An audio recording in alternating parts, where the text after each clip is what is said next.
Hello, everybody. Hello, Internet. Hello, YouTube.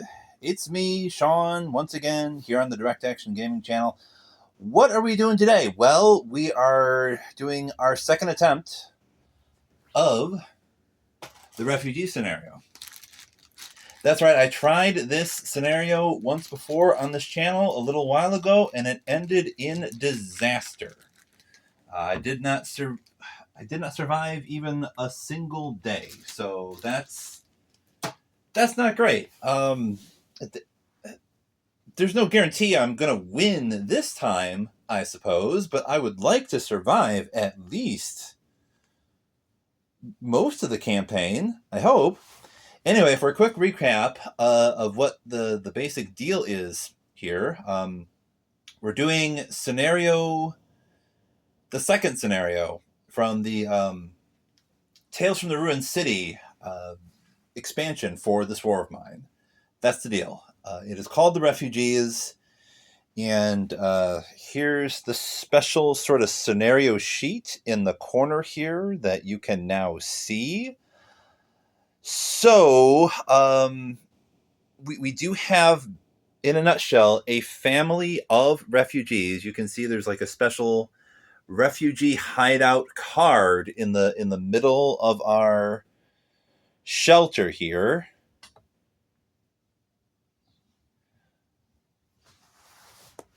We have to take care of the refugees. That's the deal.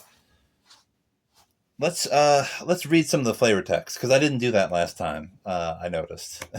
I did not do that last time, and this text hits pretty hard. Actually, it really helps set up the reason things work the way they do in this scenario. Okay, again, this scenario is called The Refugees.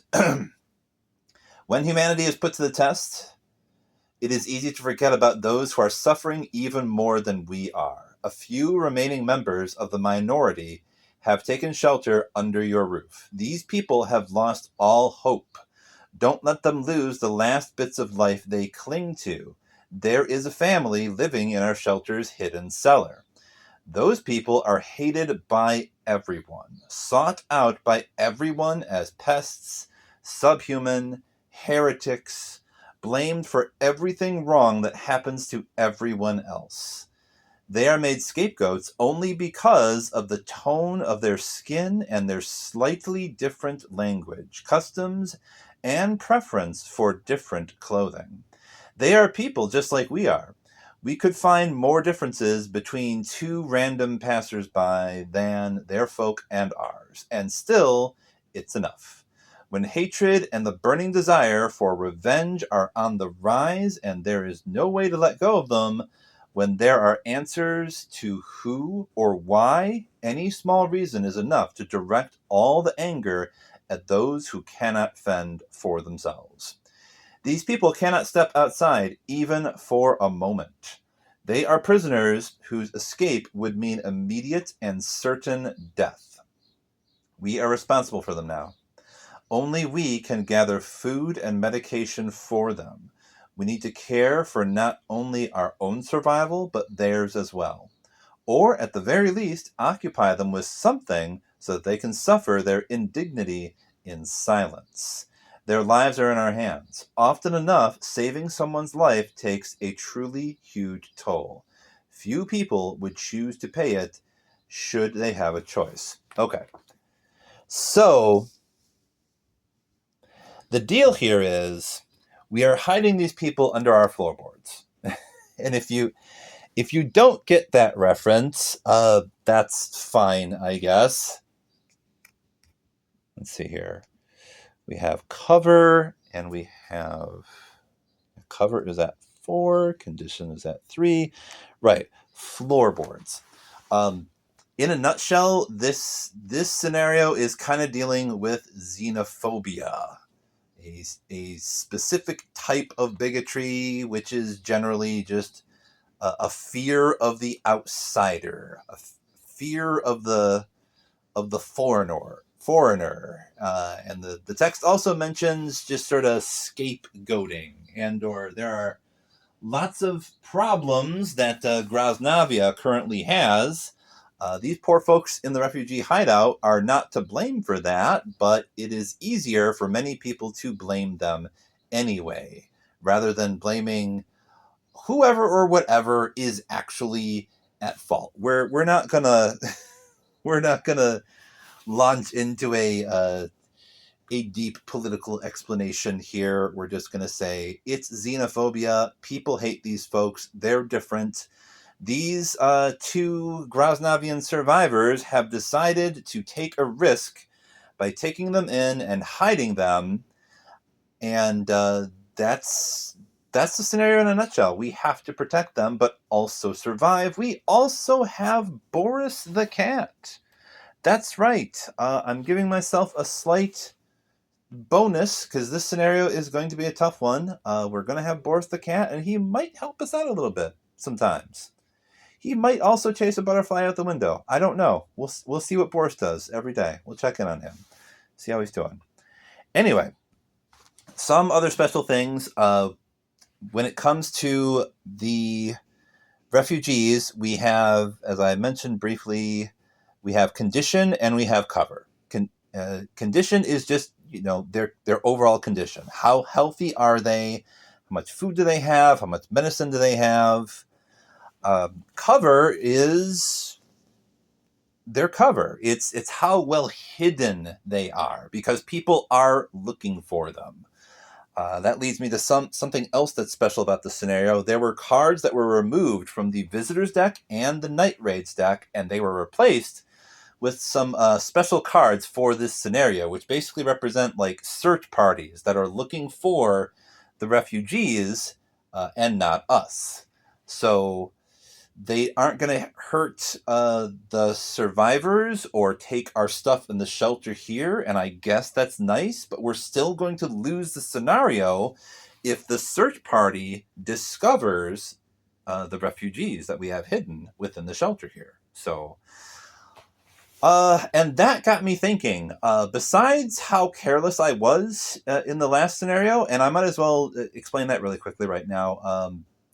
The last time we tried this scenario, I only survived for a day because my scavenger, Pavel, got murdered pretty much as soon as the scavenging phase started because I was a little too reckless.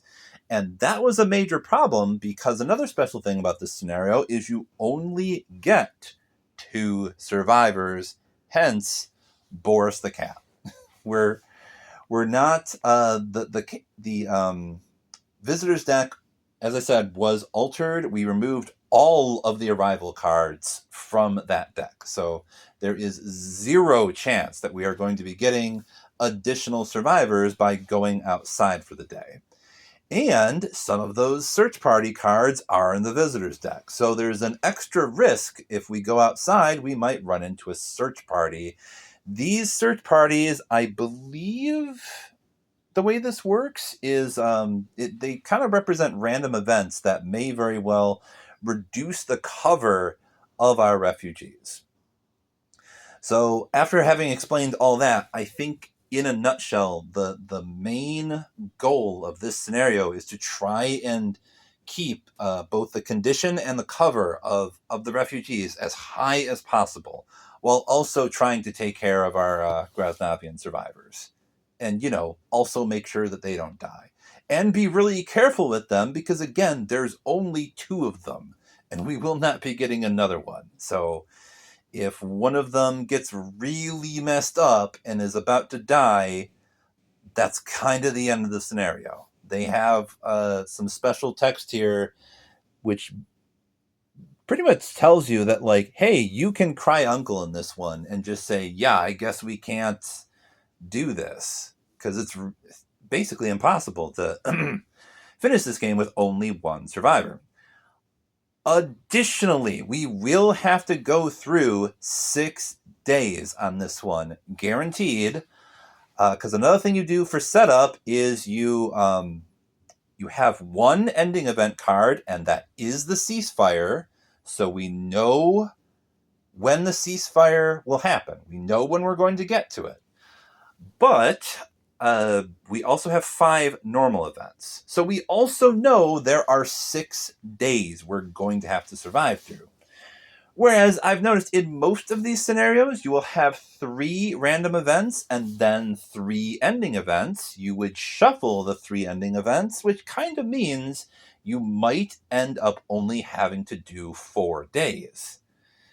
Not this time, though, folks. We are going to have to go through 6 whole-ass days. So there is that. And once again, we only have 2 survivors. So on top of all that, we do get to start with precisely 1 fitting card, and I did select the workshop. Last time, I thought I was clever by selecting the, what was it again? The deadfall trap. I thought that was clever. I kind of think it wasn't. Because again, I think the priority here has to be like keeping the cover and condition for the refugees as high as possible. And apparently there are numerous factors that could affect the refugees. So, for example, the temperature outside can affect them in the same way it can affect our characters here.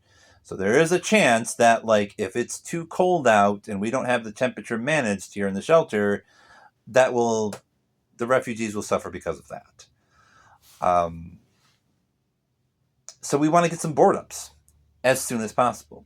We probably also want a simple heater, I guess. We'll see. We only have 2 people.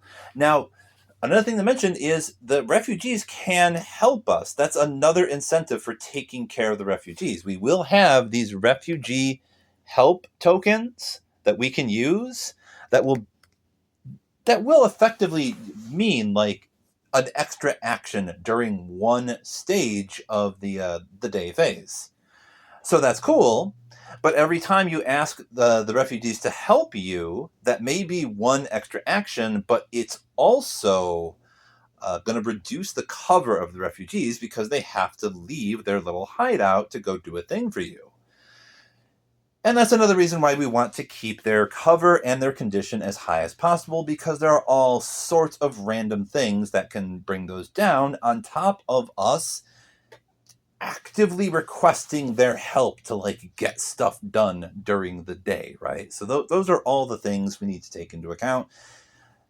In addition to all that, once again, we have 1 objective, only 1.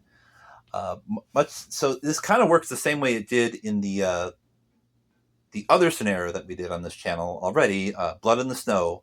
You will have 1 objective that kind of has to be completed by the end of the scenario. So we aren't really going to have to worry so much about like the reward or the penalty for this objective. The penalty is just going to be you lose if you haven't completed it.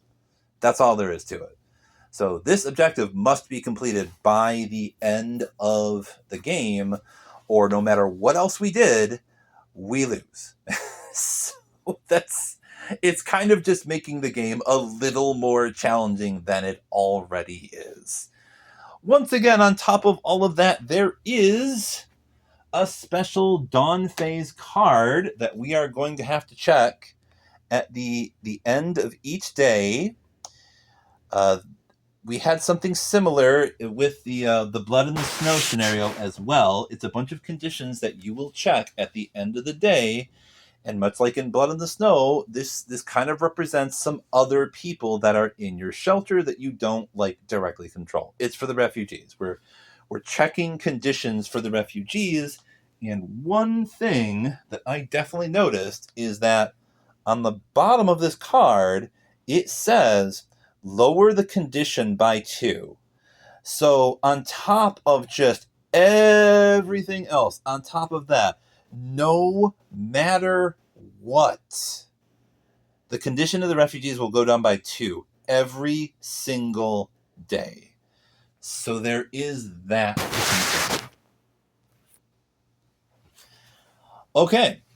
Our additional objective is soldiers disarm the civilians, so we're going to want to discard 1 functional firearm from the storage before the end of the game.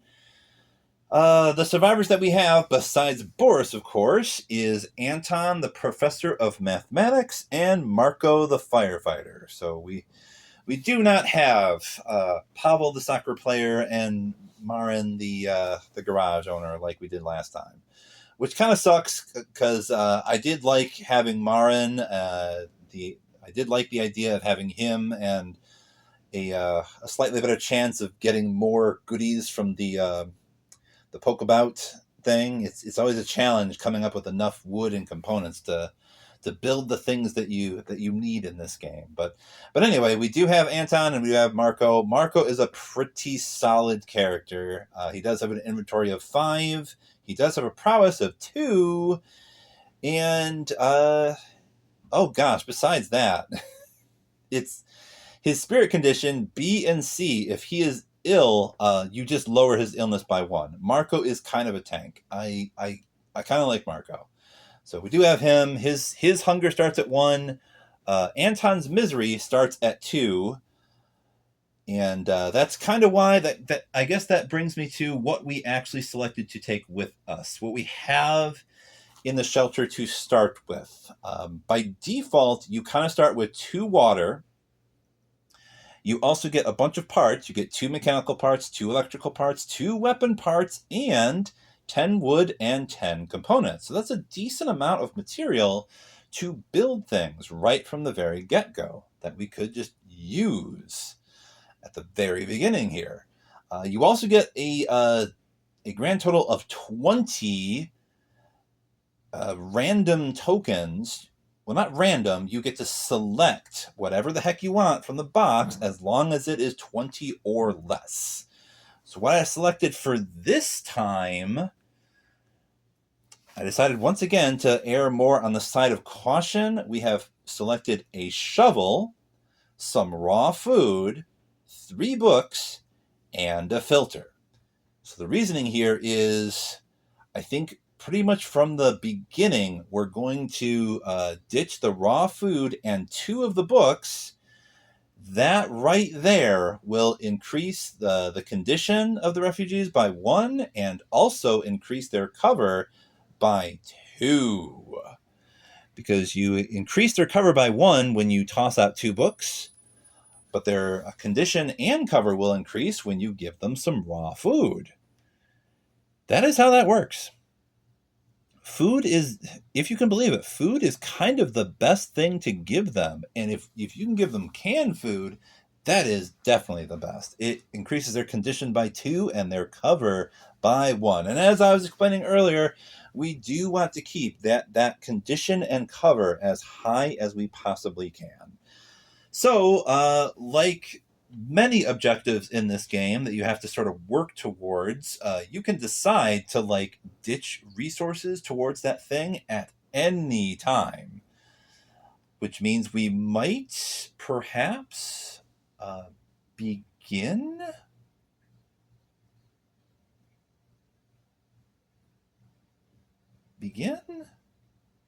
with just ditching the raw food and 2 books. Well, the heck not. We'll just do that. Goodbye, 2 books. Goodbye, raw food. We're throwing you out immediately. Food, we don't need that. It's fine. Okay. Let's see. Condition goes up by 1, so it goes to 4, and we get to add 2 to the cover, which means cover is almost full now, which is nice, because we don't have to feel very bad about asking the refugees for a bit of help this time. Okay. So beyond that, we are, of course, going to need to start the day by pulling the first event and finding out what the heck that is. What's the first event? It is snipers. Oh, gosh. All right, well, I guess the good news is we aren't going to have to add an awful lot of cold to the cold space. It's only 1 cold token. So that's fine. However, we also add the snipers card to the findings pile, and it's going to stay there. This is one of these semi-permanent conditions. At the beginning of the scavenging phase, roll the red combat die for each scavenging character to determine if they were hit and how many wounds they suffered. Characters may use their prowess to re-roll the results. Oof. Okay. This is not... That's very not good. Yes. It kind of means if we do go scavenging, we're going to have to go scavenging with Marko because he has prowess too. However, what I was kind of thinking is we're not going to be able to go scavenging with Marko until we can have some kind of a weapon to leave with Anton, and we also want to do at least one board up in the shelter, because sure, we can leave Anton on guard duty while Marko goes scavenging, but if Anton gets too messed up, again, that's kind of the end of the game there. So we want to make sure that if it is only Anton on guard duty, he has a prowess of 0. We want to make sure he's kind of armed for bear, and we have a few holes covered up here. But now we can't even really send Anton scavenging, I don't think, because again, he has prowess 0. If I send him out there and he gets hit, that's 2 wounds on the old man just right off the bat. And he even has this the spirit condition that says there is a chance, a 1 in 3 chance, that if Anton is wounded, just raise his wounds by 1. So that'd bring him up to 3 wounds, almost at the beginning of the game, just if he gets hit. Let's see, roll a red combat die. Determine if they were hit. Oh, if they were hit and how many wounds. Oh, that's even worse.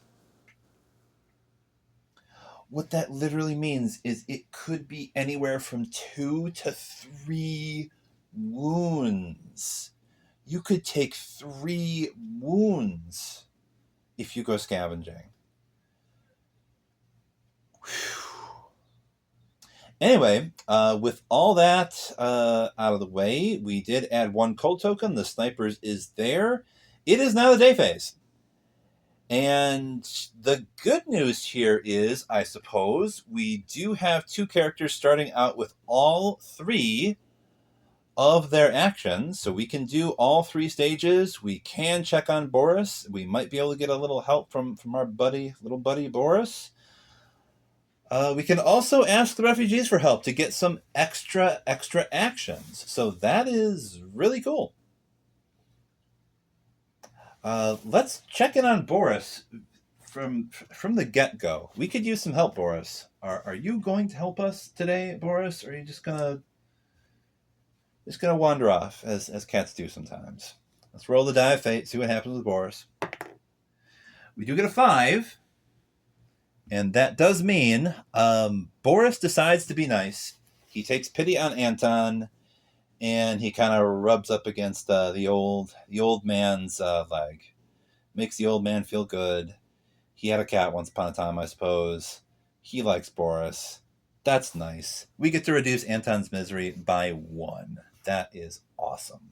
Okay. That is what Boris did today. That was helpful. Some food would have been nice too, but that's better than nothing. We do have enough water for everybody for the day, so that is cool. But we're definitely, I think, for the first day here, we're probably going to want to focus on just doing as much scavenging as possible to see what we can get. This probably means one person is going to want to search both of these heaps up there. I was kind of thinking that another person is going to want to dig through this rubble over there to expose the furniture. And I guess the other person that isn't doing the digging, which is probably going to be Anton, is going to have to start with the workshop here to do 1 board up. And I guess that's our first day. And on top of all that, the refugees can do 1 additional action for us. They could do that. we might have them build a bed, for example. That is a thing that we could do. Okay, so without further ado, let's start the first stage of the day action phase. Marko, since he is the strong young firefighter person, we're going to put him over here. He is going to be digging the rubble to try and get at that furniture. So he does that. Anton is going to go over here and immediately fall over. And we're going to have to use 4 wood and 1 component. So we'll get 1 wood back and 4 components back for 1 board up.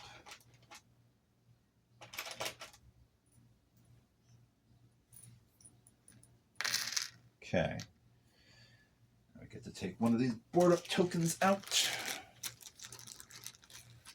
Slap that down there. That's great. It's also kind of thinking the first thing that we want to build is probably the bed. That would use up most of our wood. We would have precisely 2 wood left.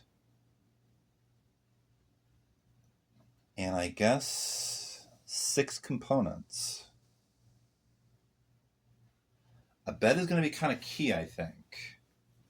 I think it will be kind of key. Could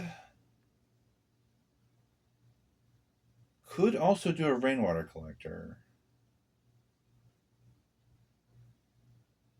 Could.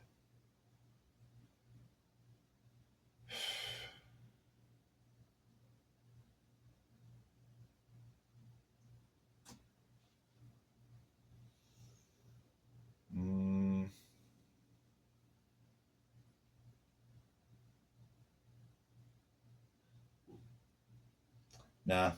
Better be a bed. Okay, so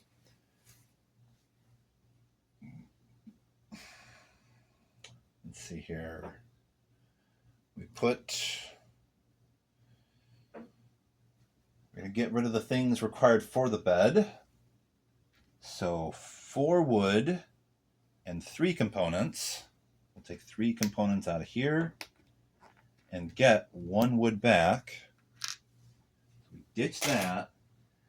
And with that, we can put down a bed and 1 of the refugee help tokens, which means we reduce their cover by 1 since we asked them to help us for this stage.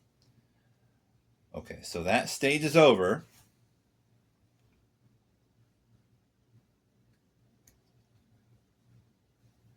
So we get to flip over this rubble card to the rubble remnants. I think we're going to keep Marko there. He's going to keep digging. So now we can go to stage 2. We're going to have Anton go up to this heap over here and search it and see what it is. Okay, so we got some more wood. And we got 2 components. And we also got a lockpick. So that is cool. Might as well put all that stuff in the storage right now and then get rid of this card because that will be the end of that stage right there. And then the other thing to do is to get rid of the rubble remnants because Marko will have dug that up while Anton was searching that heap. So this will be gone now too. And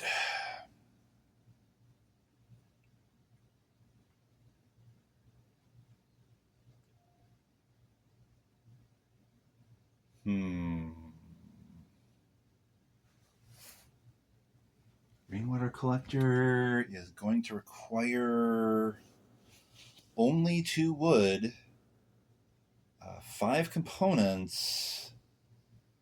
Yeah, we could build this. We could. No one would be able to use it. It would just be built. That would be nice, because each of our characters only has 1 action left. Even if we have, like, the refugees build it for us. And if we have the refugees build it for us, we're going to take them back down to cover 4. I kind of don't want to do that. I think it might be best to, once again, we're trying to play things carefully here. And we're going to try to focus on scavenging. We're going to have Marko go for the furniture and Anton go for the heap up there. And if we're really lucky, maybe we find at least some food. Let's see what we can find. All right, first of all, we're going to have Marko look at the furniture. What's in here? Well, we get our books back, another lockpick, some jewelry, and okay, cool. Let's see, 2 components, 1 more wood,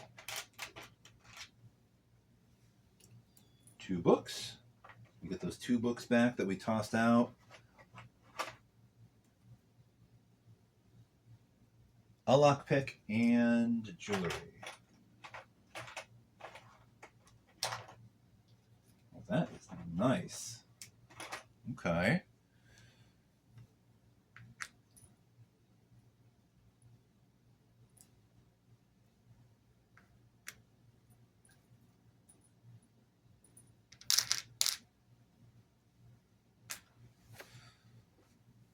Okay. Remove that. What is in this heap? We don't get any food, unfortunately. We do find a little more water, which is nice, I suppose. We also get another electrical part, which is also kind of nice. We also get 3 more components.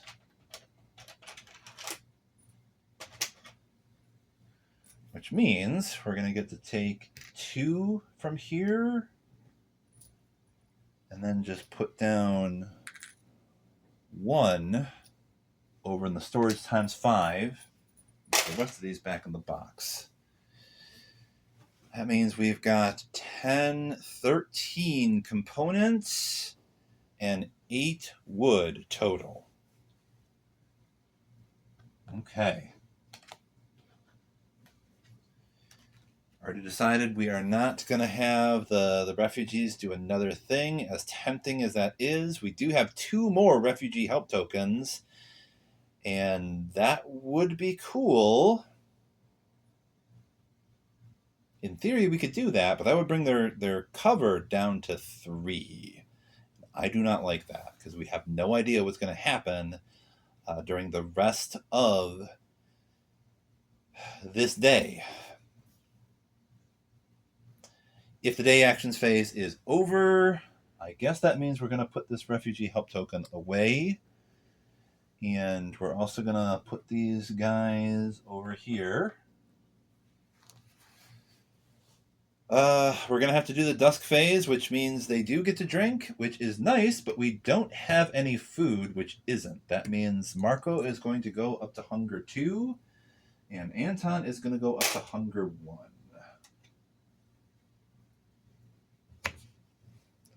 Because they do not have anything to eat, which is unfortunate. Okay, so that was dusk. And now we decide what to do for the evening phase. What we might do for the evening phase is, with respect to snipers, we do have 1 board up. Marko has 2 prowess. He does not have a weapon, though. We could put Anton to bed, meaning he will be fully rested for the next day and have 3 actions guaranteed. And Marko is going to be on guard duty. That wouldn't be a terrible idea. It would also end our first day pretty quickly here, because we would put Anton back on the bed here, I guess, and Marko would be on guard duty. No one is going to be scavenging. And we would just have to draw a night raid card to see what sort of fate befalls us here. So what is that? Okay, we do get starving people, which means wounds 1. That we automatically avoid that because we do have 1 board up. But it says damage any 4 tokens / resources starting with green tokens. Oh, that's not terrible. That's actually not terrible at all. It doesn't even say, because we have no green tokens. It doesn't say you have to start with the most expensive, and you can pick anything you want. That's not terrible at all. I will take that. But we also get to roll for Marko several times to see how much of this damage he gets to additionally avoid. We are definitely avoiding that wound thanks to the board up. How much damage can we reduce with the unarmed die here? First roll is nothing. Second roll is 1. Okay. We can either keep that and roll again to try and get 2. I kind of don't think we should.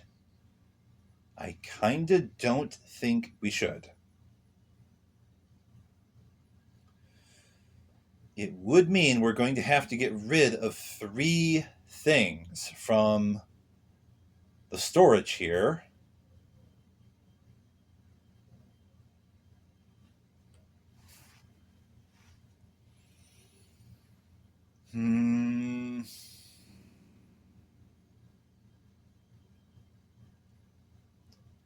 We could get rid of the filter. Because we can always just make another one. It only costs 1 component. It will require an action to do that.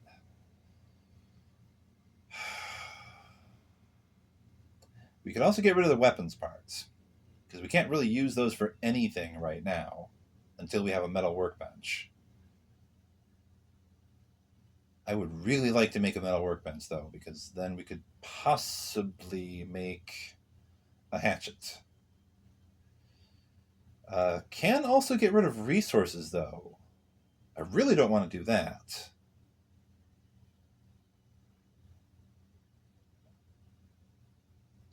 Don't want to get rid of one of our lockpicks. We could get rid of all of our electrical parts because we do have 3 of those. We have 3 of them. We could just ditch all the electrical parts, and that would probably be fine. That means we would have 0 electrical parts. I think I'm fine with that. We don't need them right now. And even if we do need them, we can make them with the workshop. So there is that.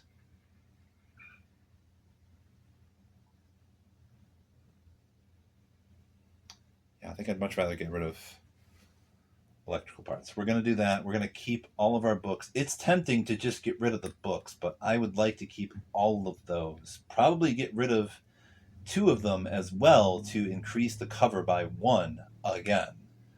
So we're going to get rid of these 3. That's the damage from the raid. This is the stuff that the starving people took that Marko was not able to protect. So we're tossing that back in the box. And then after that, we are also handing even more books to the refugees so that we can increase their cover once again up to 6. Okay. Let's see. It says... afterwards remove this card from the game. Starving people gets removed from the game after you draw that.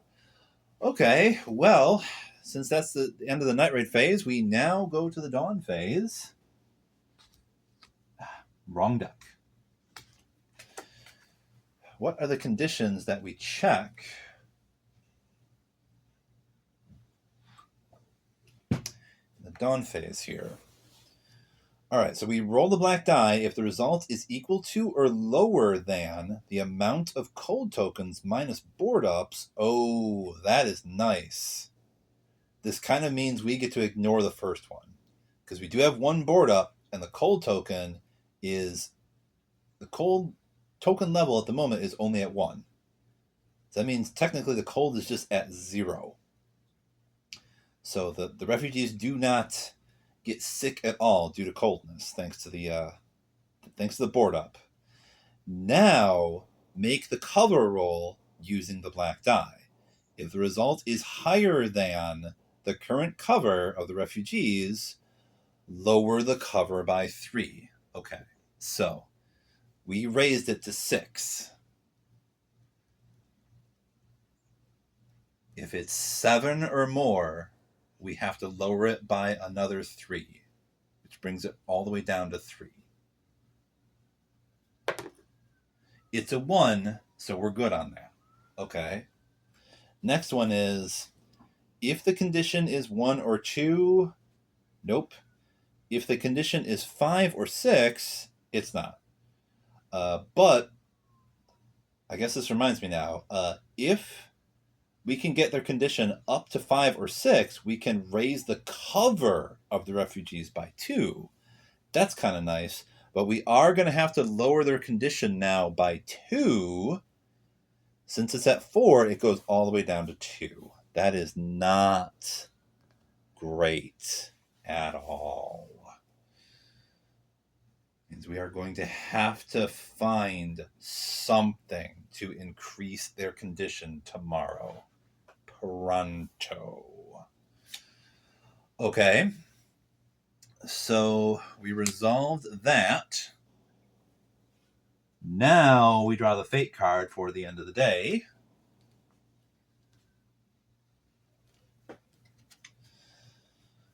Let's see. Nobody is wounded or ill yet, thankfully, so we get to ignore that first part. If cold tokens minus board ups equals 4 or more, we get to ignore that part too. It is technically at 0 right now. We do exchange the nearest small location, which is going to be the abandoned cottage. That goes away for something else. It's the ruined block of flats.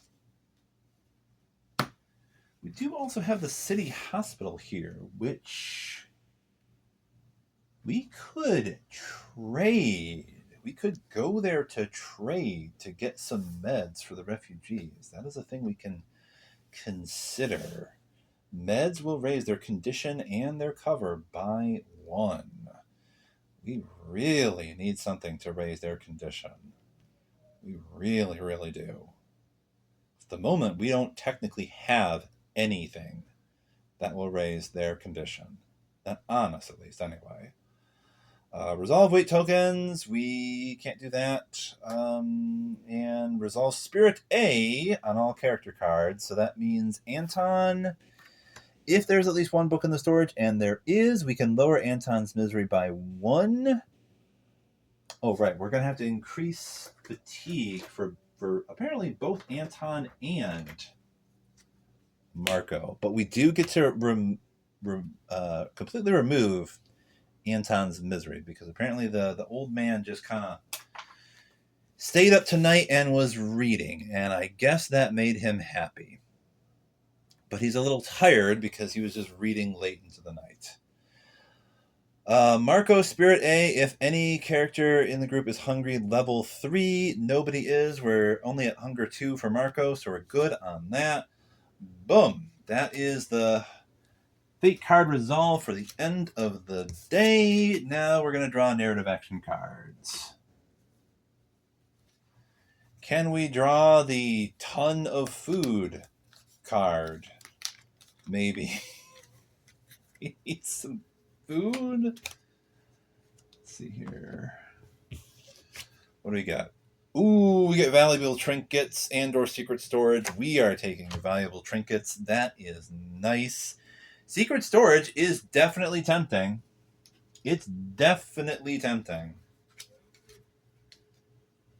Because that would allow us to have a space to put several things in just in case we get screwed over in the night raid phase. So we now know if we do send somebody scavenging tonight, we can send them out with jewelry and valuable trinkets. And that is at least 20 value right there, right off the bat. We technically have other things on us right now that we could maybe use. Anyway, that is the end of this first day. We're going to try to do one more day, and then I got to get going. And that will be the first part of this Refugees playthrough.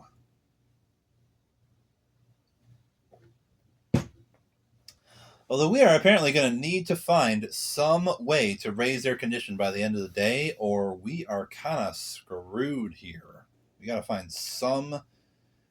Preferably, we need to find food and meds. That would be great. We can go to the city hospital to trade for those things. Marko could do that. All right. We also... Let's see here. Dawn of a new day, we will have to draw another event card. In theory, we can check on Boris, too. It would really be nice if Boris could bring us some food. Let's wait until after the event. The event, for all I know, the event might be bad news. Let's see what the event is. It is rat infestation. Well, that's lucky. It says discard all green tokens from the storage. We don't have any green tokens in the storage. If during the next dawn phase you have a deadfall trap with a weight token on it, this trap provides... Ooh.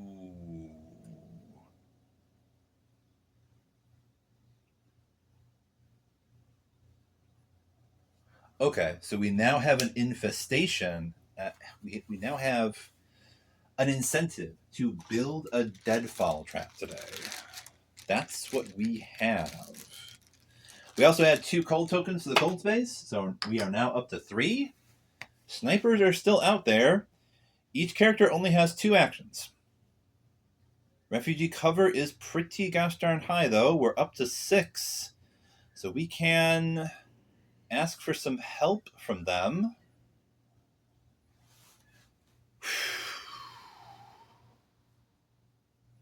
We do have lockpicks.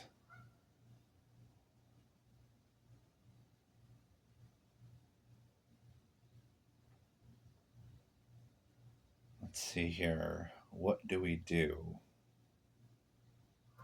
If we send someone outside, that's risking a search party showing up. But we might also get a trader or something of that nature. Maybe. We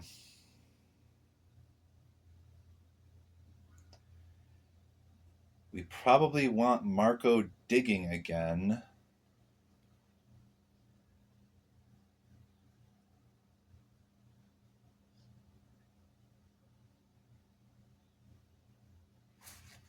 Probably want Marko digging again.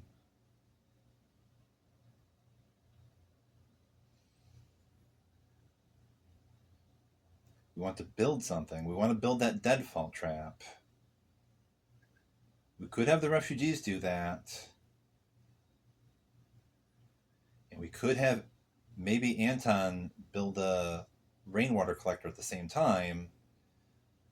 The only issue with the deadfall trap is we would need some chems on it in order for it to in order for us to be able to put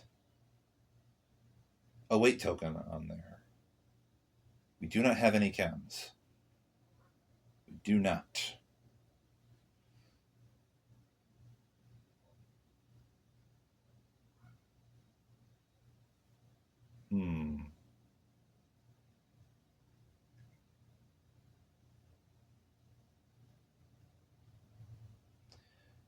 Could roll for Boris. If he brings us some raw food, we might be able to put that on the deadfall trap.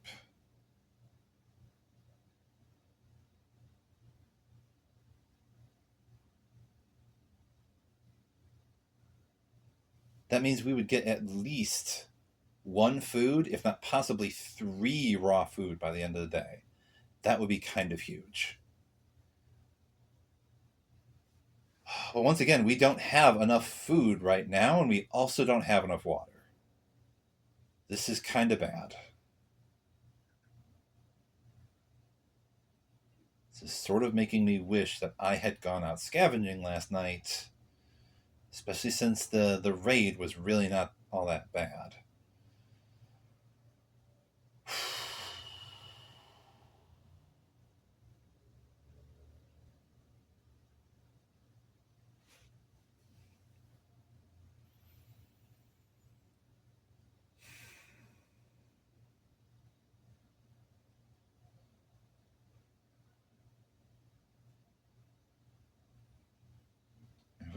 If we still don't have anything to eat by the end of the day,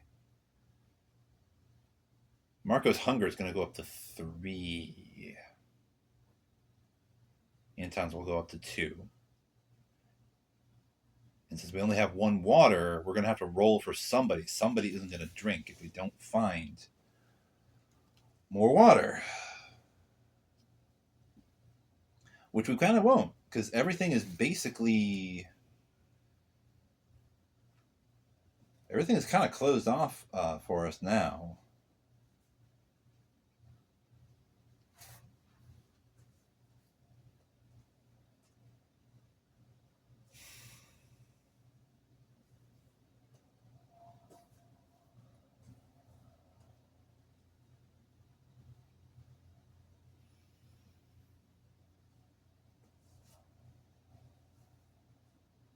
Although I suppose...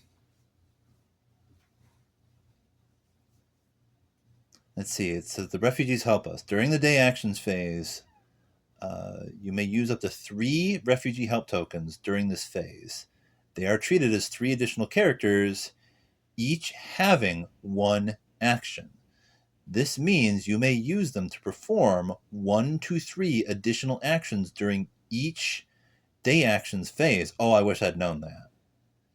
I should have read this. For each refugee help token you use, lower the cover by 1. You may use the refugee help tokens in any of the 3 stages of the day actions phase, even several during a single stage. Okay.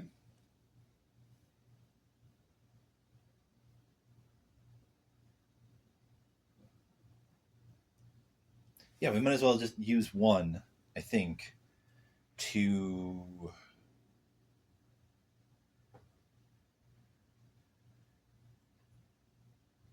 We could even consider using 2.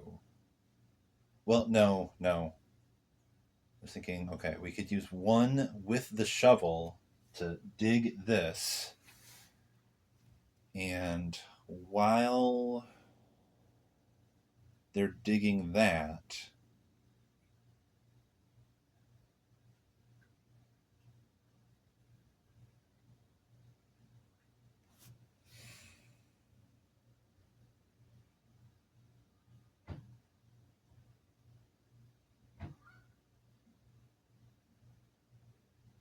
Oh, this is so tricky. I'm like trying to figure out how can we get to something to be able to scavenge something before the day phase is over. And we just probably won't be able to do that. We probably won't. If we have the refugees digging, though, our other two characters are free to do other things. Meaning, let's see. We will put one refugee help token up here with the shovel, meaning we're going to have one refugee digging for us today. They can do that.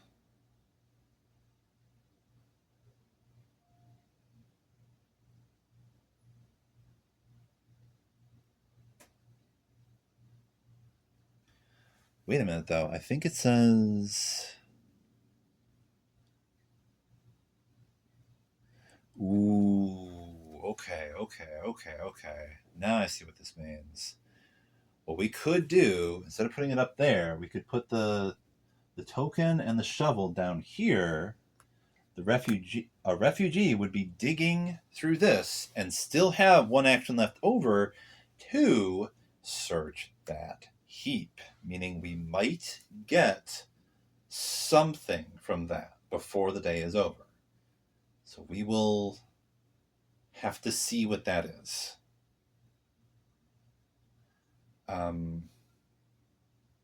Okay, so that's what happens. Our other survivors have 2 actions each. So we probably want to do... If somebody goes outside, it's possible we get a trader. If we get a trader, we can do a trade now to get some things that we need. That would be really cool. We also want somebody to build a...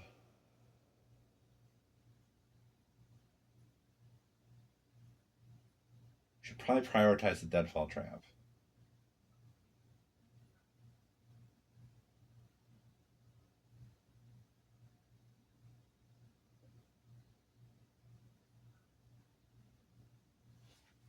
Let's see, how much for the deadfall trap again?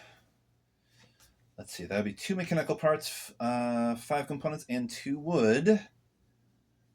So we should be able to fairly easily do that. That would require...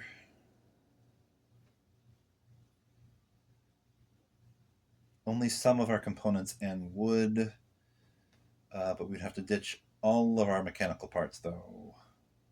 But we would have a deadfall trap. We would have to make and or find another mechanical part for us to be able to do a rainwater collector. All right, so we're going to have, I think, Anton go up here to craft the deadfall trap here. That means we have to ditch these things to make that happen. Mechanical parts go away. 5 components and 2 wood. Goodbye. All of these things. But we do get to flip this and say that we now have a functional deadfall trap here, which we will need either a chem, 1 chem, or 1 raw food to be able to potentially triple that raw food. Because thanks to the rat infestation, we might get 1 additional raw food. Okay. We are going to have Marko go outside.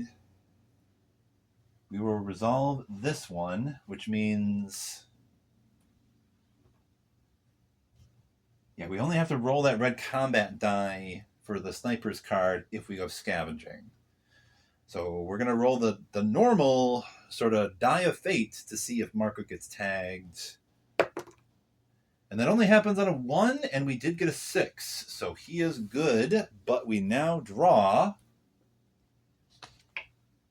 a visitor's card which says, "Please help us." Your neighbor asks for help with barricading his property. If you agree, choose one character and place them on this card along with a wait token. The character will return to the shelter during the dawn phase. When all wait tokens are resolved, they will be tired as if they did not sleep at night. Then roll the black die. If you roll 4 to 10, claim a gift from your neighbor. Draw and resolve one card from the findings deck pantry chart, but do not roll for special findings. Really hoping for a trader. We can potentially take advantage of this, but it would mean one of our survivors would have to be gone for the rest of the day. And that would mean no scavenging.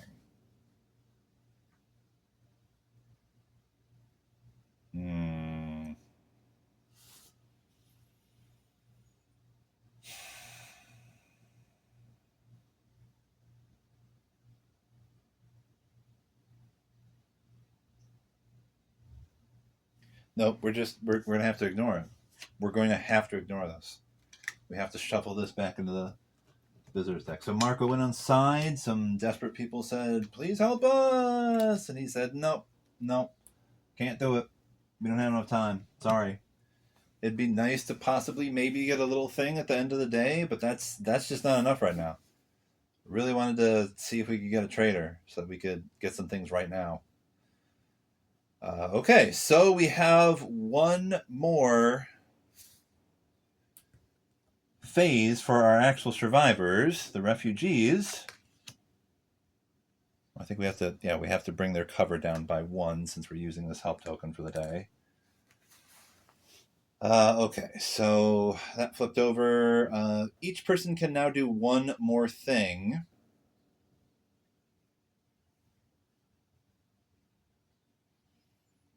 I kind of think one person might want to... We could have somebody take a nap.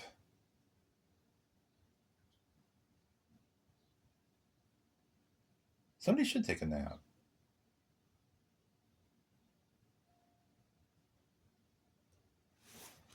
If Anton takes a nap, he could still do one more thing.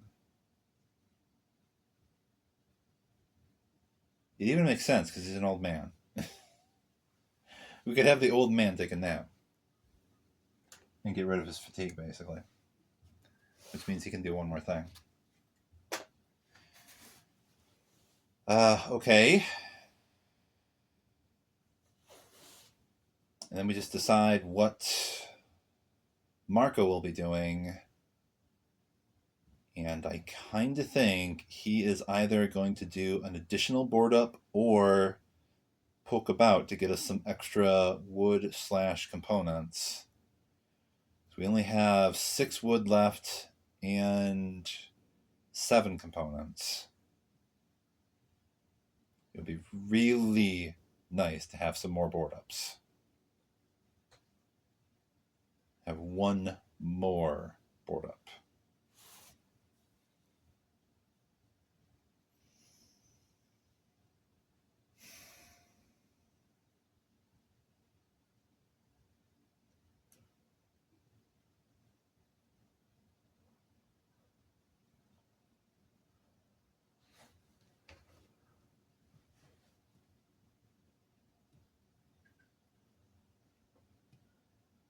Could also use 2 components to make 1 mechanical part. And that would allow us to use the rest of our components and I think 2 wood and a filter to build a rainwater collector. That would be very nice to have.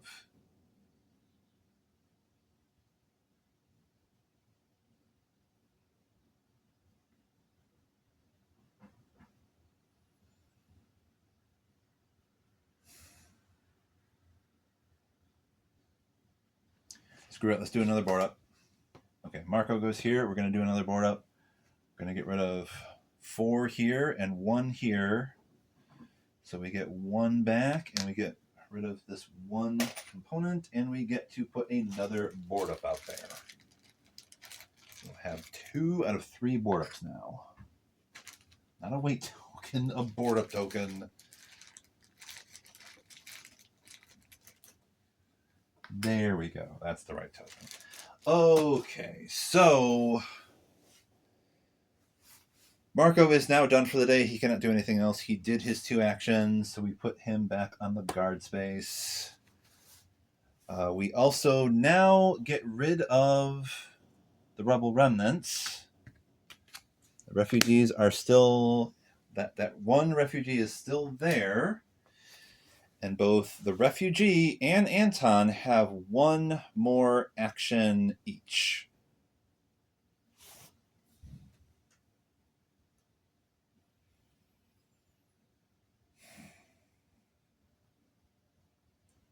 Now, unfortunately, no matter what the refugee finds in the heap, we won't be able to use that for the deadfall trap. So if we find chems and or raw food, we won't be able to put that on the deadfall trap.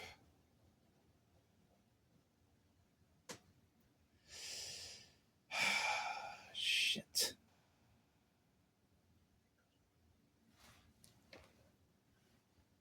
We don't have this set.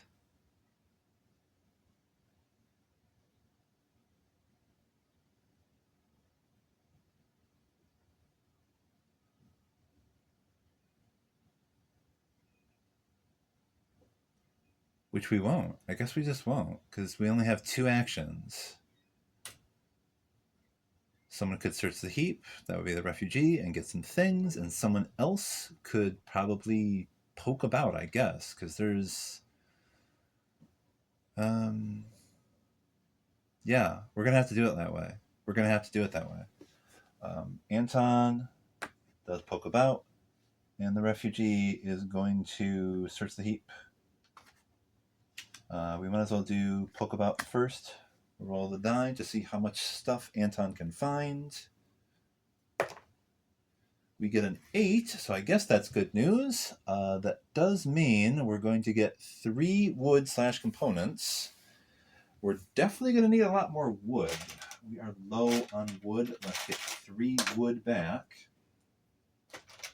Anton goes to the basement and gets us some much needed extra wood, so that's great. And we get to see what we find in the heap. That will be a lot more wood and components, which is also awesome. The problem is we cannot eat these wood or components. Now, can we? All right, so we get rid of this. That is now the end of the day. We put the refugee token back.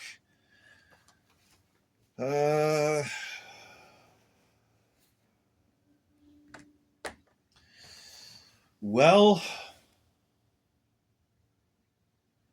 I think we're going to need to have Marko drink, because he's at hunger too. So Marko drinks, but we're going to have to roll for Anton. Low roll, we increase his hunger. High roll, we increase his misery.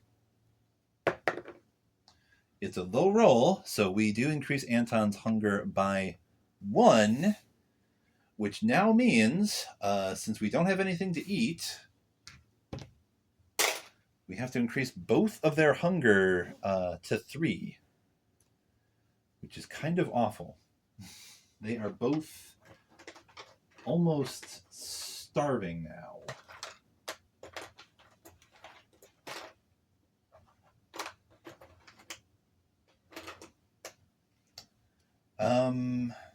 Okay, you know what? Here's what we're going to do, actually. We're going to... I'm just going to check on Boris real quick.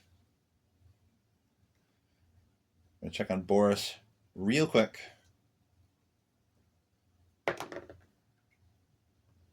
Okay, it's a 6, so that's nothing. I was really hoping we could get a 8 or more with Boris, and we could get a raw food, and that would mean we could say that somebody put the raw food on the deadfall trap, but that didn't happen. Boris did not bring us back any food, so damn it. I guess we have a deadfall trap. That's something. Anyway, we get Hunger 3 with both of our characters here. Hunger 3 and Hunger 3 for both of our characters. They are both very, very hungry. We also do not have any food and or meds for the refugees just yet, and their condition is already pretty gosh darn low. We are in a desperate situation already. We do have 2 board-ups, though. I guess that's something. We have a decent amount of components and wood. That's something else. And we do have some stuff to go and trade. Something else yet again. So I guess what we're gonna have to do now, since the dusk phase is over, Marko is going to need to go scavenging, which means we're gonna risk him getting shot by the snipers. No other choice, though.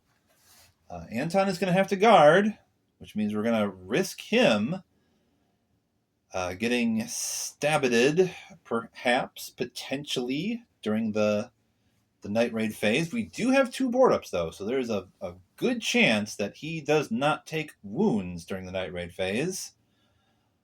How much stuff will we actually lose, though?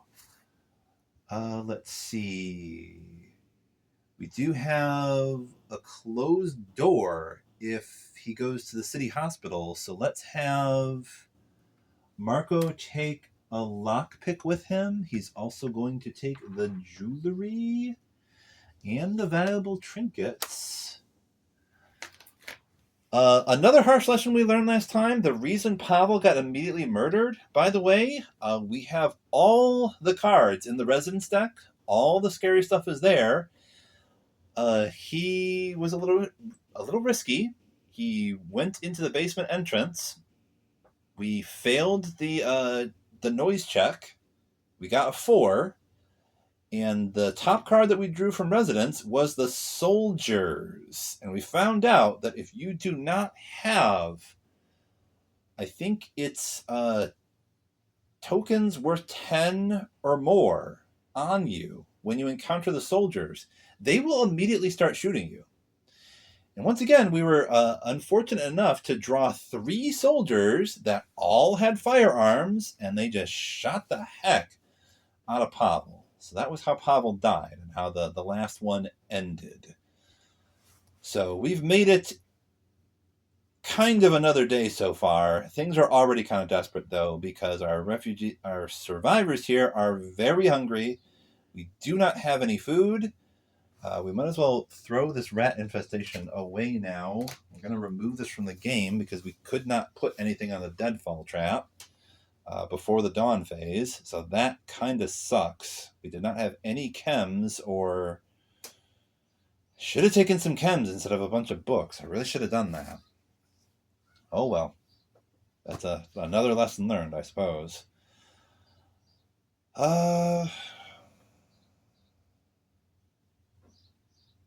Yeah, so Anton is on guard, and Marko is going to go scavenging. He is going to take that stuff. That is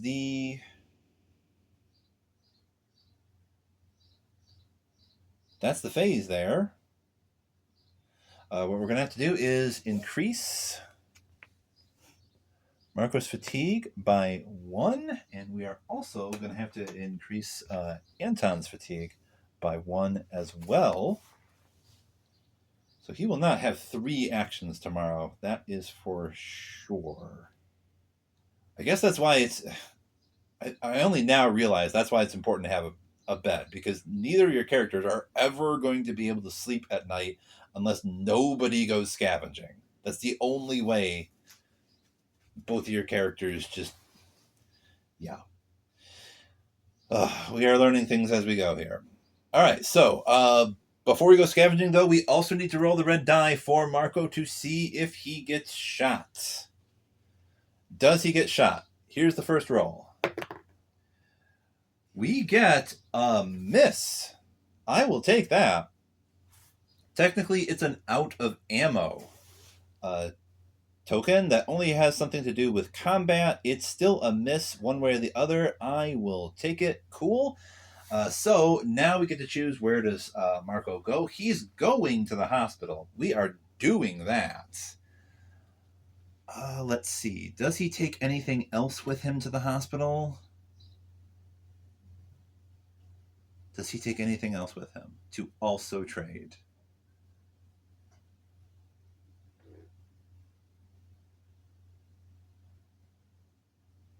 We could take this other lockpick and then have 30. We could do that. Because honestly, like, since we have Marko, if we can just get like if we can just get a hatchet, he can just like open doors as if we had a lockpick anyway. Yeah, so we'll take this additional lockpick. We'll have 30.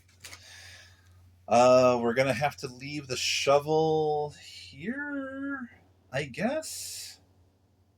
I could have Marko take it to ensure we don't lose it, but then he would only have like 5 inventory for bringing stuff back.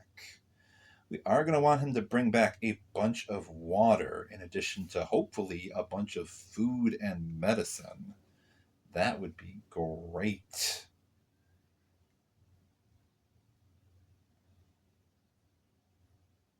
If we could get like at least a couple vegetables so that we don't die tomorrow, and then some meds for the refugees. That would be pretty awesome.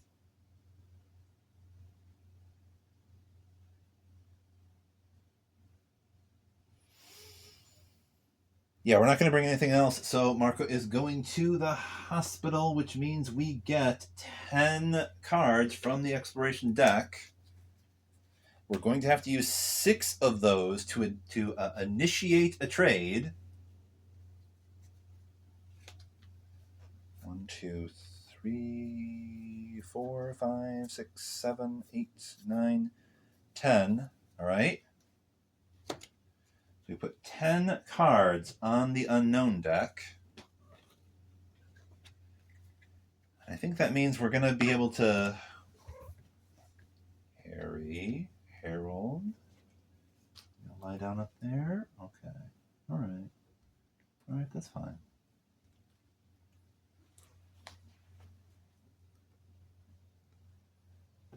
Harold the kitty cat, ladies and gentlemen. Bestest cat ever. Best cat I ever had, anyway. Can we...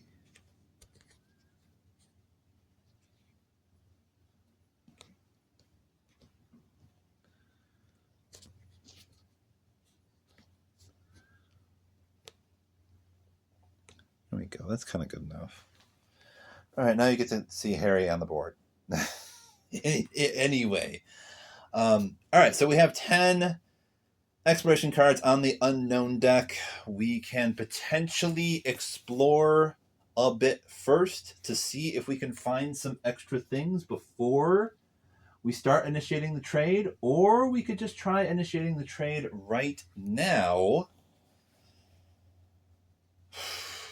Once again, that's a tricky decision. Because sure, I could pull a few exploration cards, and if we're lucky, we might find some additional things. Some bad stuff could happen too, though. So who the heck knows? Let's do a bit of exploring. Let's pull like maybe 3 cards. First card is you may ignore this card or hide out. Return as many exploration cards as you wish, and okay, we are ignoring this card. We are ignoring that card.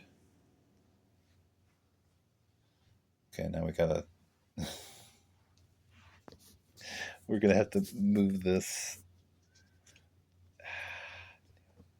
Move this again.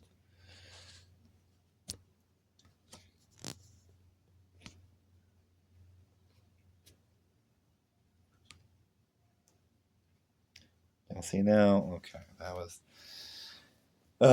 Anyway, we're ignoring that card. Next card. What is the next card?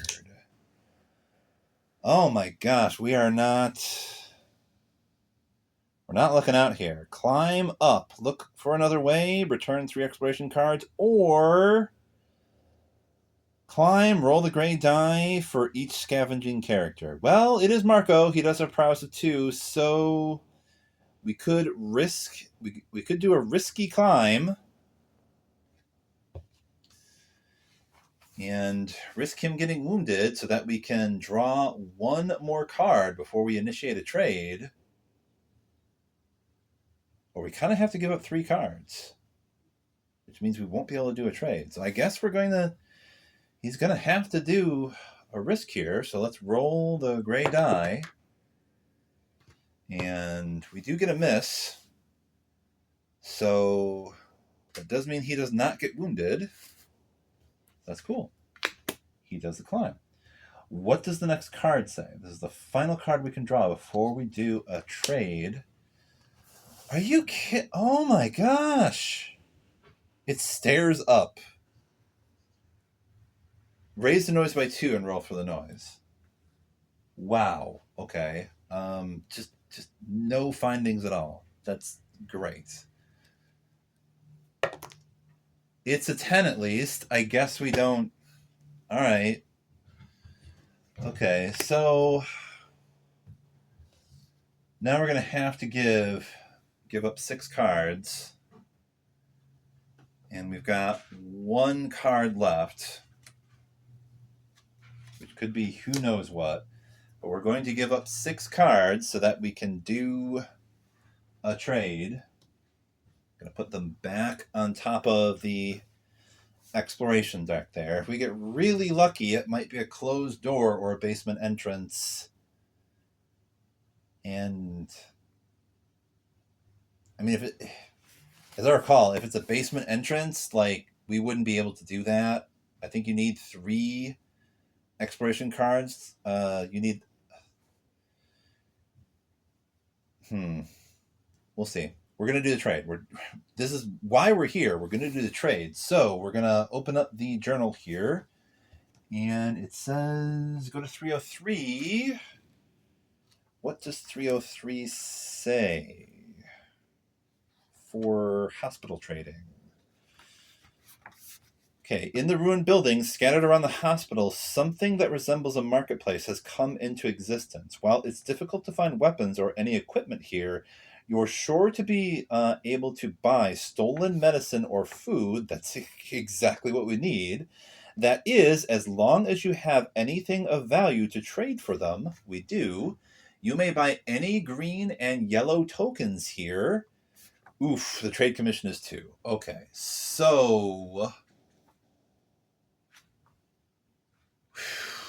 All right, so we can do the trade, but we're going to have to give up 1 of our lockpicks to even initiate the trade, which means we're only going to have like 25. 1 lockpick has to go away, and we don't get like 3 points back. The lockpick is just gone. That is the trade commission. All right, so... we really, really need to increase the condition of the refugees here, or we're going to lose the game. So we only have 25 points. We're going to need to really consider how to spend this wisely.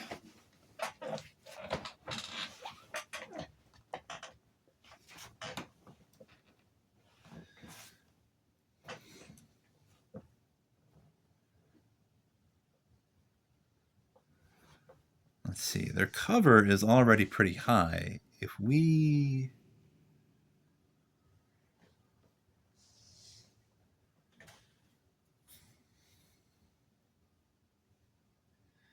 if we just get 3 vegetables for 15,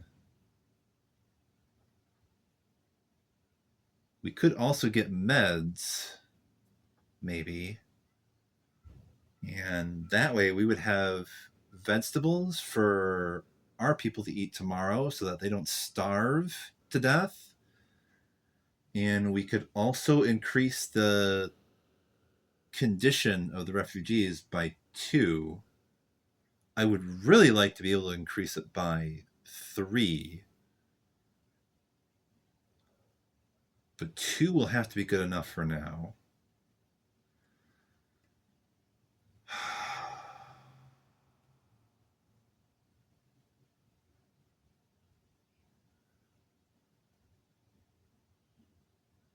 You know what we really want, though? We want some chems. So we got kind of screwed yesterday since we did not have any chems.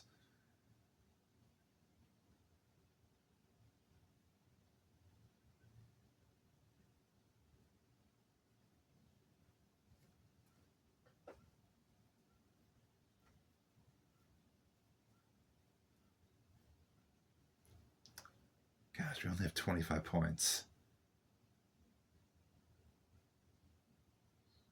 I guess we'd have even less if we didn't have the valuable trinkets, though.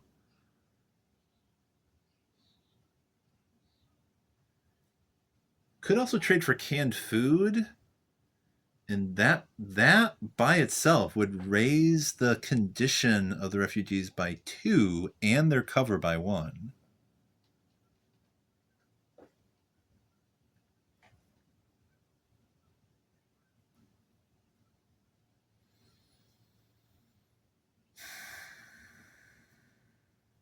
We only have 10 points left. We still need something for our people.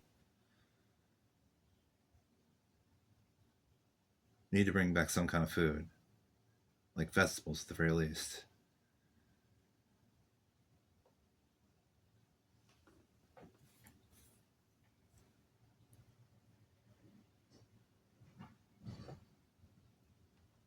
What we might consider doing is 2 vegetables for our people and meds for the refugees. That means their condition only goes up by 1, but their cover also goes up by 1.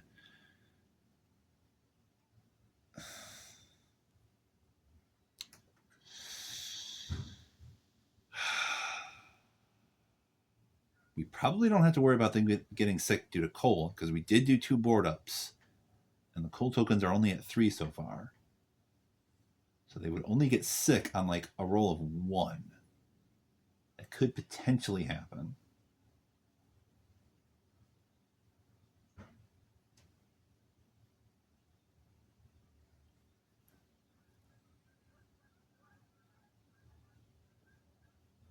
Well, I think another thing is if their condition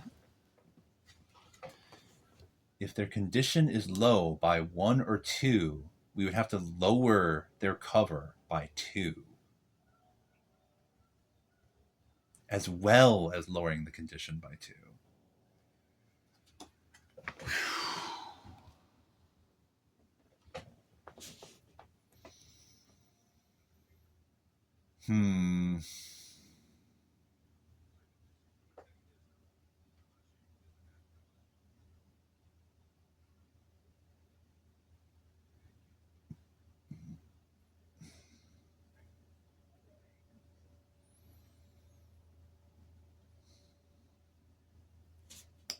Let's see here. If we get... Oh, right, we can't trade for gray. I was thinking about... For a second there, I was thinking about trading for a saw blade so we can get at that furniture tomorrow. No, we can't do that. We can only do either yellow or green tokens while we're trading at the hospital.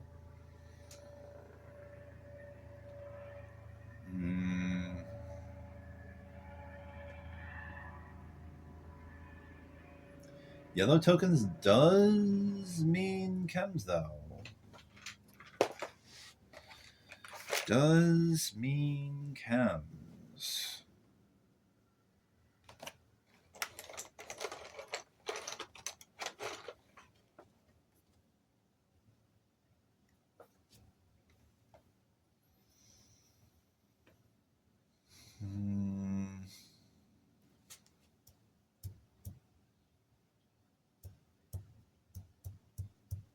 Oh, this is such a rough decision.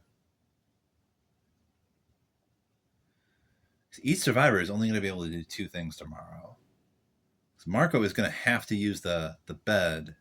Well, Marko's really only going to be able to do 1 thing. He's going to have to use the bed to take a nap, and then he can do 1 thing after that.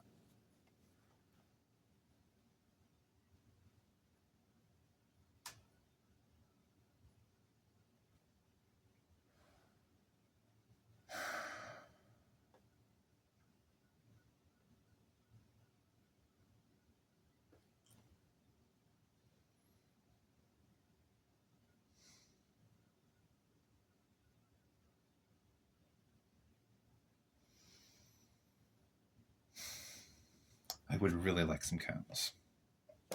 If we're going to take some chems,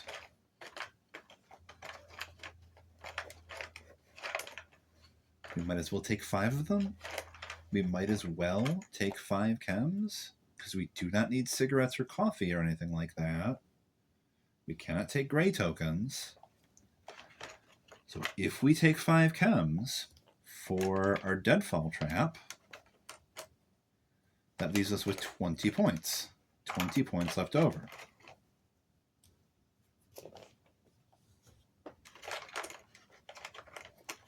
We would not have to worry about a deadfall trap for a little while.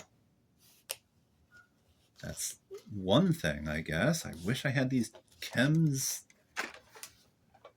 earlier so that we could have set it on the trap and got even more food at the end of the day. Goodbye, lockpick.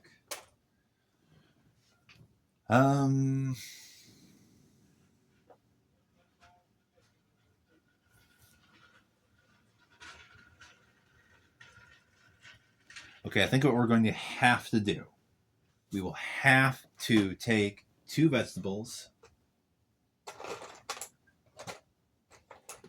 Because we have to make the assumption that maybe we don't find any food tomorrow.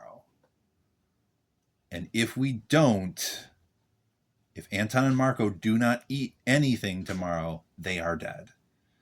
So we have to take 2 vegetables, which means we only have 10 points left, which means we take back...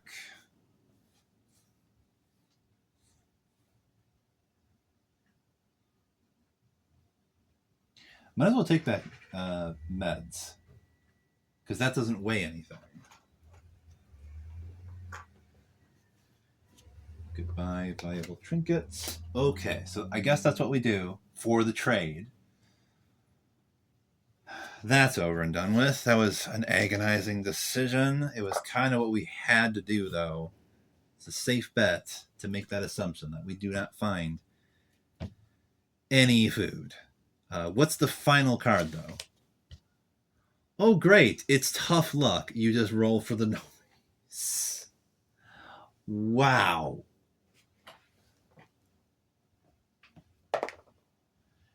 And it's even a 2. What's the resident card?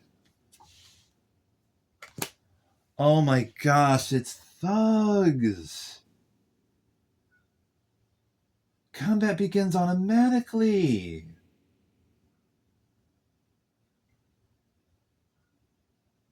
Well, that's what happens. All right, well, let's roll to see how many there are. There's going to be anywhere from 2 to 4. That's awesome. How many is there? It's 5, so there's 3. Great. Which ones are they? Let's see if Marko dies. Marko may very well die here. We can have him flee.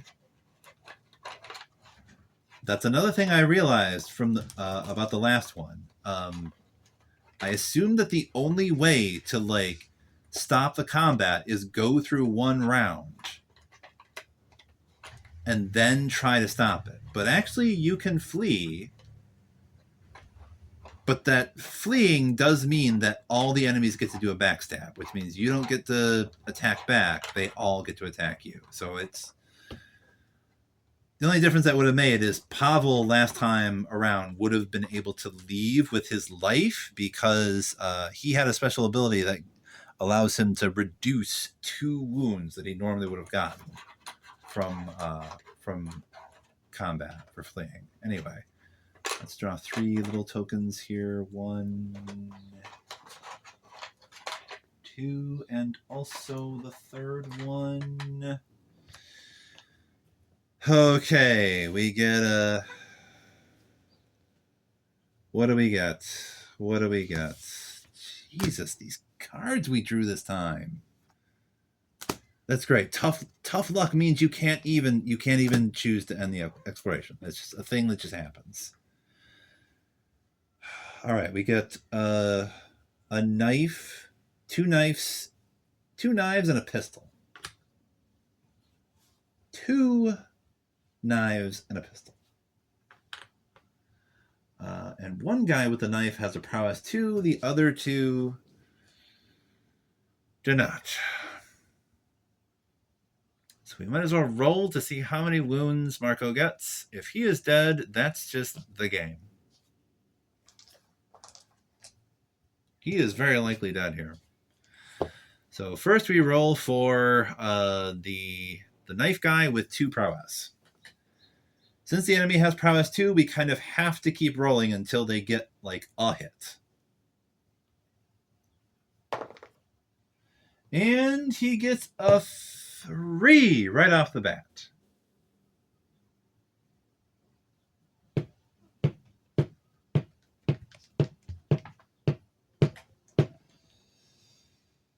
Wow. This is a tough one, yo. Oh, God damn. We almost got out of here with what we needed. And then oh my gosh, I was even trying to be careful. All right, anyway, let's see what the next guy gets. Next guy with the knife gets what? A miss. All right, well, now we roll for the guy with the gun. A miss. Great. Great. Marko has 3 wounds.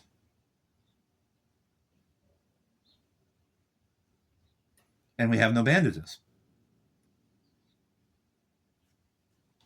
I might as well just go ahead and pull the...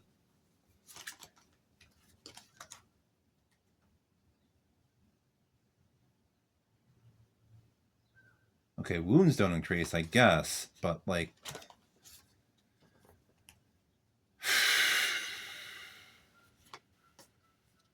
Marko would have 3 wounds tomorrow, which means he can do nothing, and we don't even have any bandages.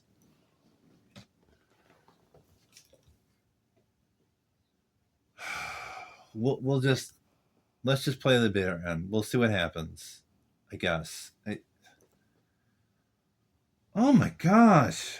All right, let's keep going. Marko has 3 wounds. Hooray! That's great.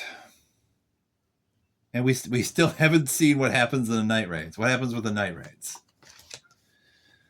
It says we are looking for someone. Okay, so this is one of the special refugee events. Make the cover roll using the black die. So on a 5...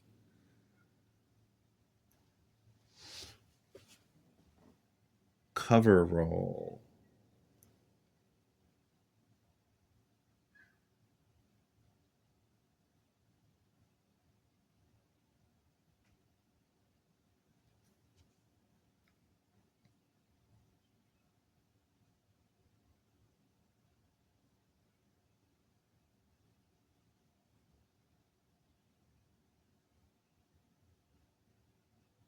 Yeah, I think it's on it's on over 5. Their cover is 5, so on like a 6 or more, basically.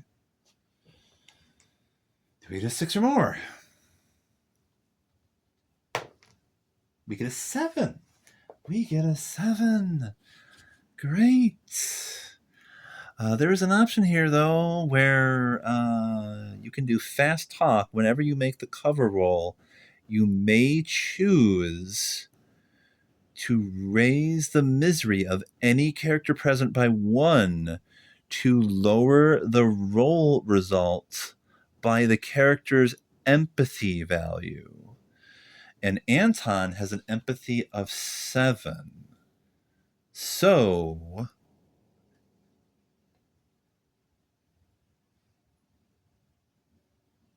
we can either reduce the current cover by 3. It is at 6. No, it's at 5, so it goes all the way down to 2.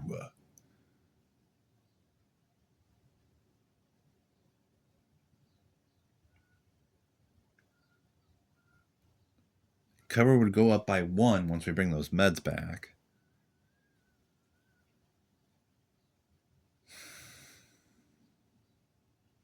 Screw it. We might as well just do the fast talk.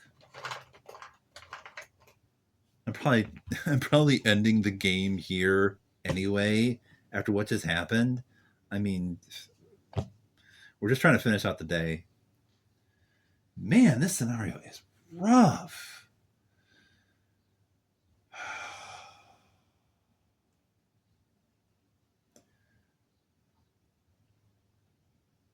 Like, seriously, I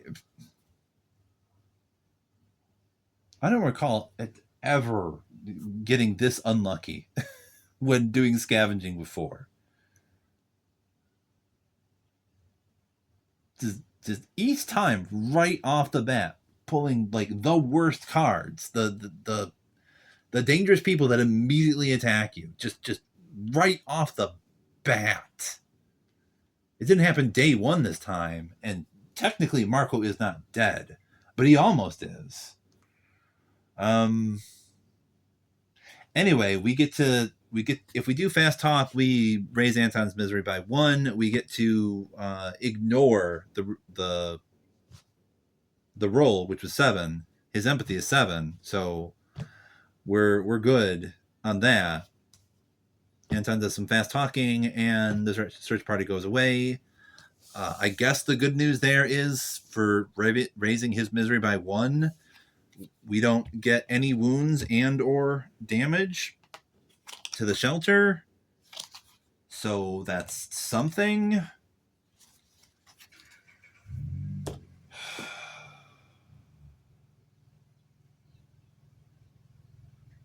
Oh, that's right. I forgot. Like, here's the thing. Like, the combat doesn't just end after the first round. So we could choose to have Marko either flee and just take all that damage. We could have him try and hit back, but then also do one of the options below, which is we could try to stop the fight. I think that means having to give up some of our stuff, though. We can't do that. So Marko, yeah, the easier option, I think, is Marko just did a flee and took all that damage. He took 3. Someone stabbed him right in the back before he could get away, I guess.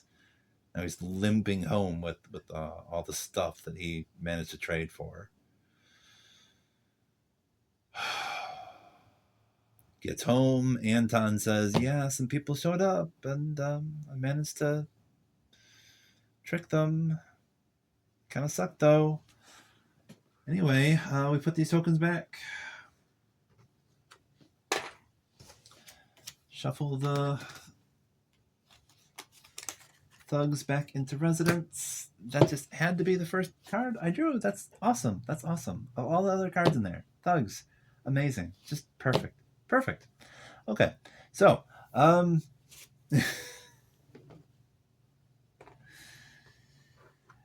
we get all this stuff. We get the chems, we get the meds, we get the vegetables. We have to use the meds right off the bat so that we can increase, let's see, condition and cover by 1 each. Okay.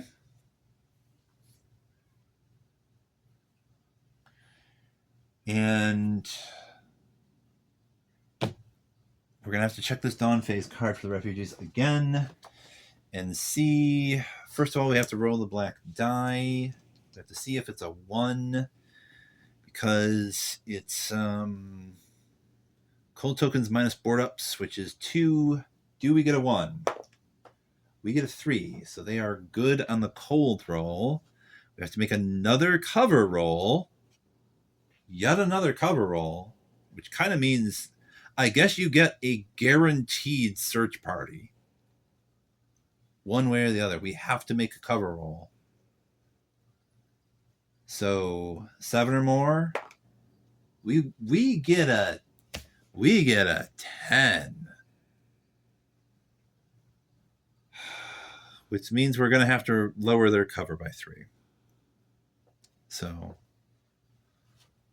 5, 4, 3.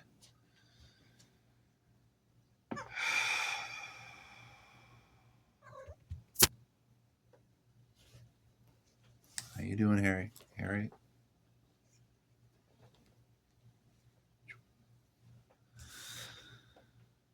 Oh, gosh. And then we lower their condition by 2, which means it goes down to 1.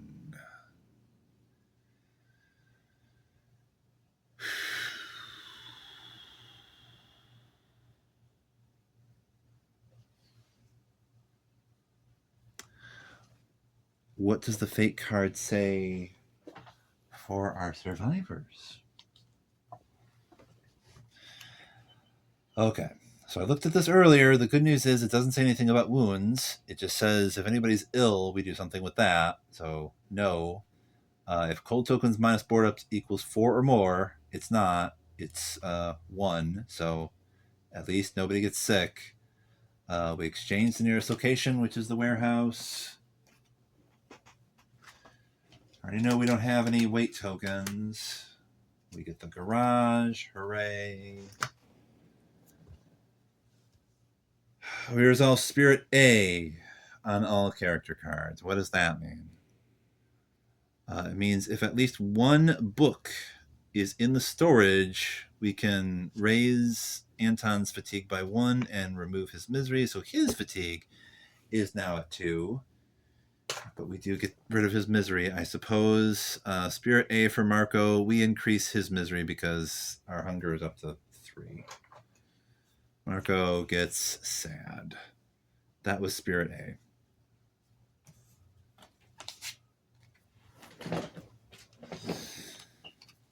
What narrative action cards do we get?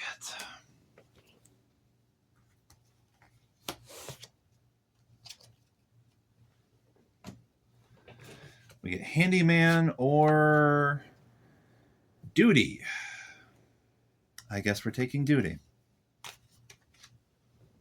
Duty will mean we can raise somebody's fatigue to automatically remove 1 Rebel Remnants card, which is kind of nice because that means we did use up both of our lock picks, so we can't pick any locks. So there's that.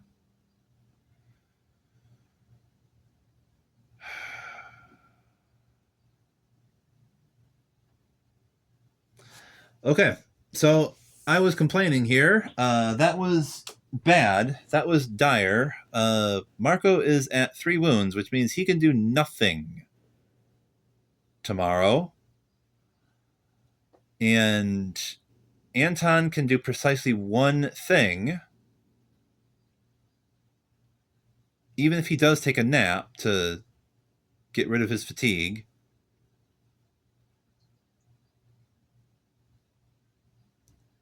The refugees are at condition 1 and cover 3. So we can't really count on them for much help.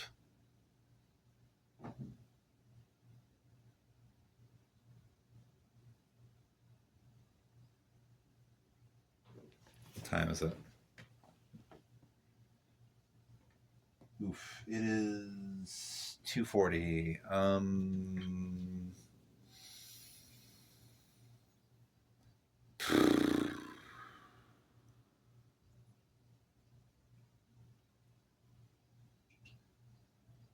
Trying to decide whether I need to call this one or not. So as I said earlier, you do have the addition, the option to just call it early. You can do that. Just say, I guess we're kind of screwed, because we kind of are. Like, we can't do hardly anything tomorrow. We aren't even really going to be able to call in the refugees for help. We still have, like, I mean, we've got vegetables, so that's something. I forgot Marko could bring back like 5 water, so I guess there's that. We'd have plenty of water.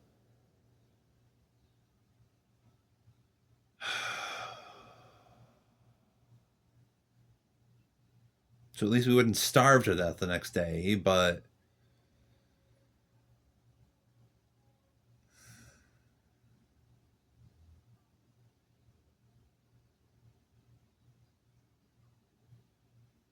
our characters are both at fatigue too. So I don't know if like using this duty to up their fatigue by 1 to automatically remove a rebel card is great.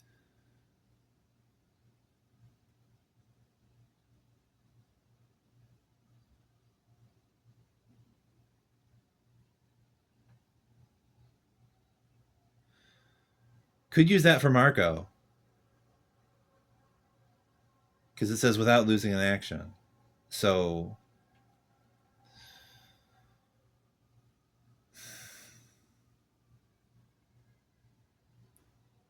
basically tomorrow we could do a Hail Mary pass to see if maybe there's some good stuff in that furniture at the very bottom of the place. We could use yet another refugee help token to set the deadfall trap.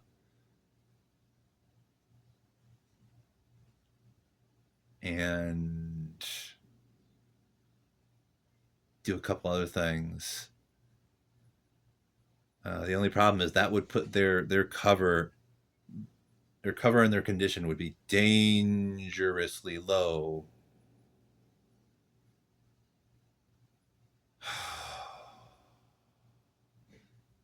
This is a tough one, y'all. We technically made it 2 days here.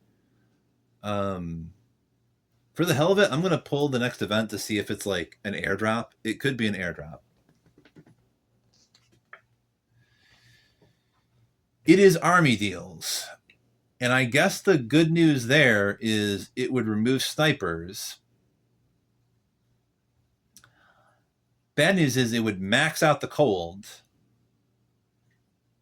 And no, we wouldn't get a whole bunch of food, and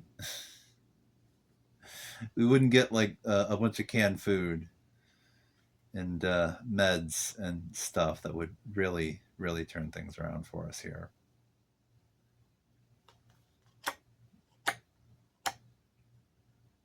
While I'm at it, I might as well just check this furniture card to see what's in here.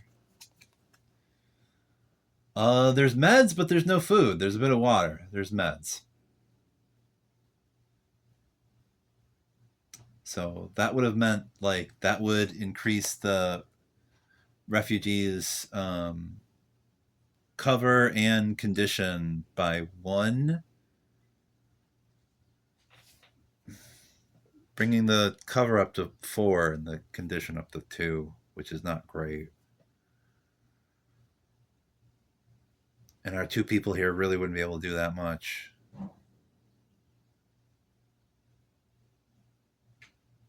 They wouldn't be able to do anything else. That would be like the end of the day.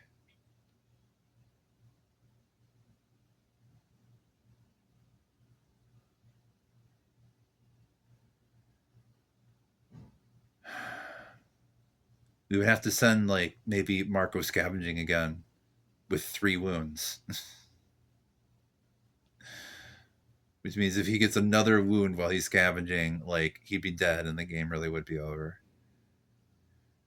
You know, screw it. I'm just gonna. It's almost 2 hours now.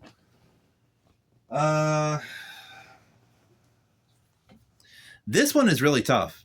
This one is really, really tough. The fact that you start out with just two survivors and you need to, in addition to having to take care of your two survivors, the only two survivors you will ever get, you have to sort of burn extra food and medicine to try and keep these refugees alive on top of all that.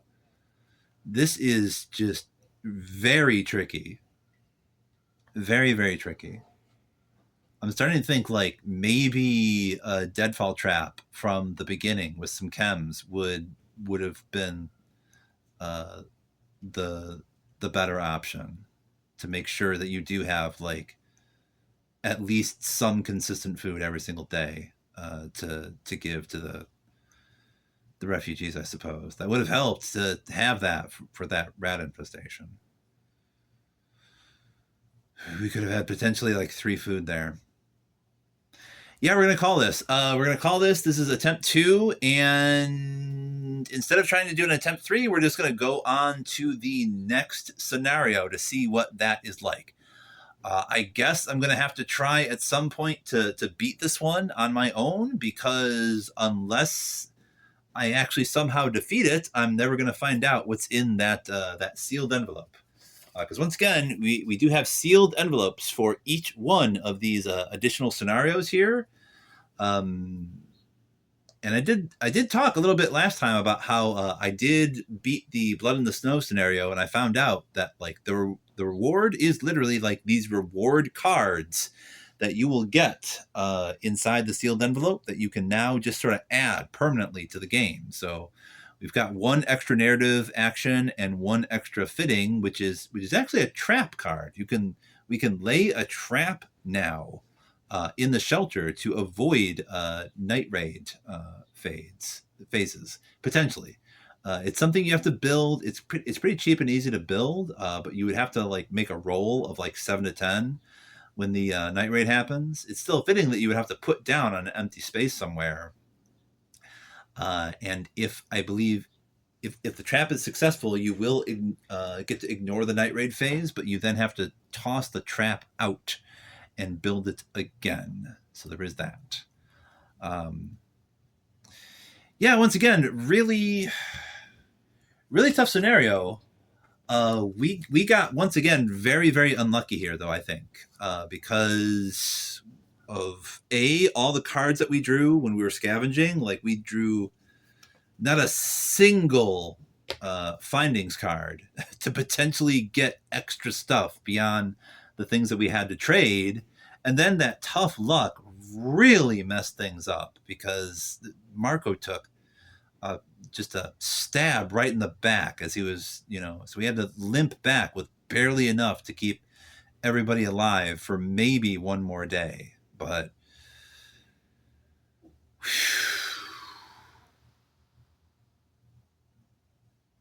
yep, that was refugees, y'all. We did not win this one. So we're gonna, the next one is, I believe, called Epidemic. And that one is all about some kind of plague that's going on at the same time as you're trying to survive. So we'll see what that one is like, and what will be required to try and beat that one. And I guess I'm going to see y'all when I see ya. Take it easy, take care of each other, and we're going to get into Epidemic in the next episode. Take care, y'all.